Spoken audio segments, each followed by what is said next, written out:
In this clip, we focus on cables and connectors for devices that we may connect to our computers, that is, peripherals.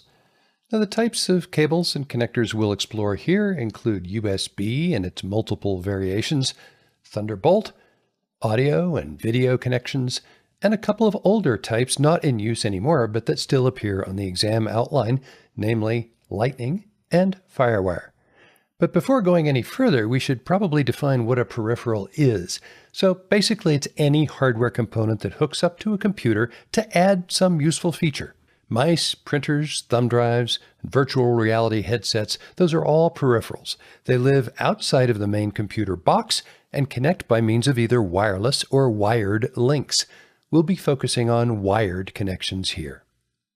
USB is worth some attention because it's the most popular port on mobile devices these days, supporting an incredibly wide range of peripheral types.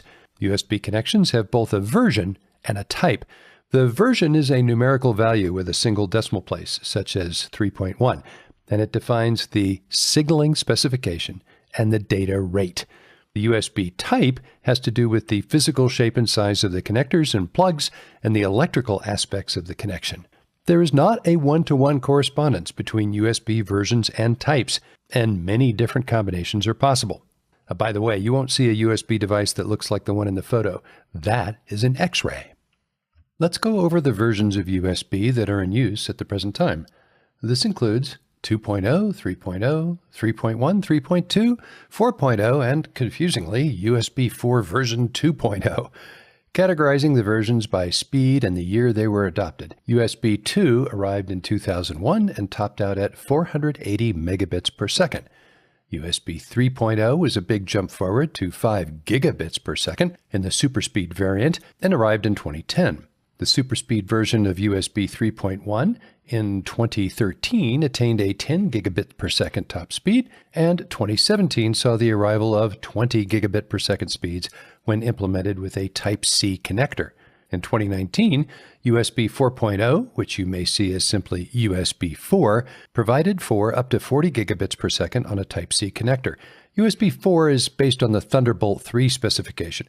We'll chat about Thunderbolt in a few moments, and supports the tunneling of USB 3.2, DisplayPort, HDMI, and PCIe communications protocols for flexibility and backwards compatibility. But just be aware that the tunneling requires USB 4's alt mode, so don't let that confuse you when you see that phrase in a USB port description. USB 4 2.0, which is a fairly absurd name, came along in 2022 and brings us 80 gigabits per second in a symmetrical communications channel, and even higher in asymmetric use, where we can have 120 gigabits per second in one direction and 40 in the other. Now, as some of you have already noticed, the computer industry loves to rename things, so you should be aware that USB 3.0 has been rebranded to USB 3.2 Generation 1 by 1. USB 3.1 has been rebranded to USB 3.2 Gen 2 by 1. And USB 3.2 changed to USB 3.2 Gen 2 by 2. We find similar rebranding for USB 4. The renaming is frankly a little bit silly, but we just have to deal with it, although we can learn the valuable lesson that it may not be a good idea to put engineers in charge of naming things. By the way, USB cables can vary in length, but for USB version 2, the rated speeds are only guaranteed up to a 5-meter length. And for USB 3, the maximum length will vary based on the thickness of the conductors, but usually maxes out around 3 meters. USB 4 specifies 40 to 80 gigabits up to just under a meter, and 20 gigabits up to 2 meters. Now, these cable length maxima will change if we're looking at something called active cables, which have internal amplification circuitry and can push the upper length limit to anywhere from 3 meters to 18 meters, depending on which USB version we're talking about.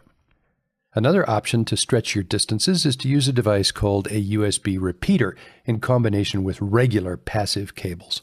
Now let's look at the USB types, that is, the physical connectors. USB Type A uses a flat rectangular connector with either 4 pins for USB 2.0, if you look closely you can see them in the top picture, or 9 pins for USB 3.x. You can see 4 of the extra 5 connectors at the very back of the bottom connector. They're recessed for compatibility with USB 2.0 sockets. Type A ports are typically found on computers rather than devices, that is, desktops, laptops, and some tablets. Type A connectors work with all versions of USB up to 3.1.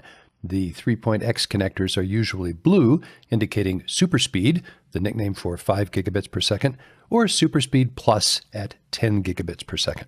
USB Type B connectors use a hexagonal or 6-sided connector in the USB 2 version, and as with Type A, they have either 4 or 9 pins. Here's the 9-pin version intended for a USB 3 application. Type B connectors are usually found on peripheral devices such as printers, scanners, audio preamps, and so on. Type B connectors also work with all USB versions up to 3.1, and you'll often see smaller variations of the Type B port on laptops and tablets. There are mini Type B connectors and even smaller micro Type B connectors. Let's take a quick look at those. Here's a mini USB connector having a sort of hexagonal connector with 5 contacts. Mini USB, which is shorthand for mini Type B USB, is typically found on devices such as USB hubs, cameras, and external wireless adapters. Here's a photo of a mini USB port on an external wireless device. You can see the 5 contacts clearly here. It's only compatible with USB version 2.0, and therefore pretty uncommon nowadays. Here's a look at a micro USB connector. Like the mini USB port, it uses a somewhat curvy hexagonal connector with 5 contacts in a USB version 2 port and 10 contacts in a USB version 3 port. It's fairly common to see micro USB connectors on smartphones and tablets, especially Android devices. Micro USB works with both version 2 and 3, so we'll be seeing these ports for a few more years than the mini USB ports. Here's a micro USB super speed connector. Just so you know, and for the record, there are other Type A and B connector subtypes that I'm not showing you, for the good reason that you're not likely to encounter them in real life. Frankly, all these different USB versions and types can get a little bit confusing, and it's somewhat ironic that USB's selling point in its early days was that it simplified the cable and connector landscape. Although, in fairness, we're gravitating back towards that ideal with Type C. This is the last type of connector that we'll discuss, and the most important one going forward. This is an oval connector that, unlike Type A and Type B, is symmetric and reversible. No more plugging in the cable to find that it's upside down and you have to flip it. Type C connectors have 24 pins, and they can work with USB 3.1, 3.2, 4, and Thunderbolt V3, 4, and 5, which, again, we'll get to shortly. I promise. Adapter cables can connect to Type C port with older USB types, HDMI, Ethernet, and DisplayPort. Type C connectors can handle more charging power than their predecessors. Apple is using these connectors on its most recent MacBook models, and they are commonplace on modern Windows systems as well.